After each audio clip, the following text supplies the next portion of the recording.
Good day, followers. Yung mga content creator na walang bank account or portal para sa mode of payment nila, usually PayPal ang ginamit kasi napakadali lang.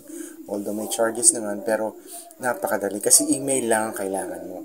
So, panoorin nyo itong video na ginawa ko sa akin kasi from PayPal, papasok sa GoTime. Kasi yun ang uso ngayon GoTime. So, let's get started. Check nyo muna kung may balance yung PayPal. Yan, dashboard $200. So, papakita na naman ng PayPal balance na peso na 10,804.42. Pero bago yan, i-manage currency natin tatlong dots na yon. Kailangan yun munang gagawin natin yan. Papakita dito yung PayPal balance na 10,804.42 available. So, kailangan matransfer natin yung USD, magkaroon ng laman yung Philippine Peso yon. Click mo yung tatlong dots dun sa USD. Yan. Convert currency natin. Yan. Convert to Philippine Peso. Tapos next. Yan. Dapat ipasok natin yung amount na dollar na balance natin sa PayPal. Yan. Papasok natin yung $200.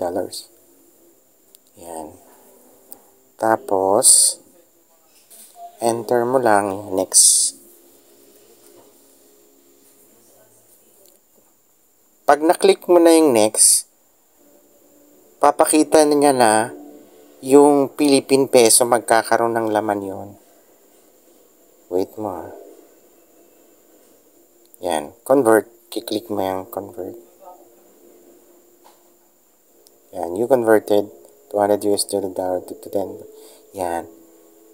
Nandun na may laman na yung Philippine Peso. Kanina wala, diba? Tapos $0 na yung dollars. Tapos send payments. Send payments na kasi in Philippine Peso na siya. Tatransfer natin sa GoTime. So, I'll be using GoTime para sa receiver natin ng PayPal balance. So, click lang natin yung send payments. Yan, nakakulay blue yan. Send payment to usually to other banks or pwede rin sa GCash. Yan, tingnan natin. Yan, transfer fund from Philippine Peso. Yan, next. Next mo lang yan. Pag next mo na yan, dapat ganyan na. Prior to this, pinasok ko na yung GoTime ko. Nakalink na yun sa taas. Merong instant 1% fee. Typically, in minutes lang. Nandun na yan. May bilog dun sa kaliwa. Click lang natin yan. Dalawa kasi yung nilink ko. Isang Metrobank ko. Saka yung GoTime Visa yan. Click natin yan. Tapos next. Click mo lang yung next sa baba.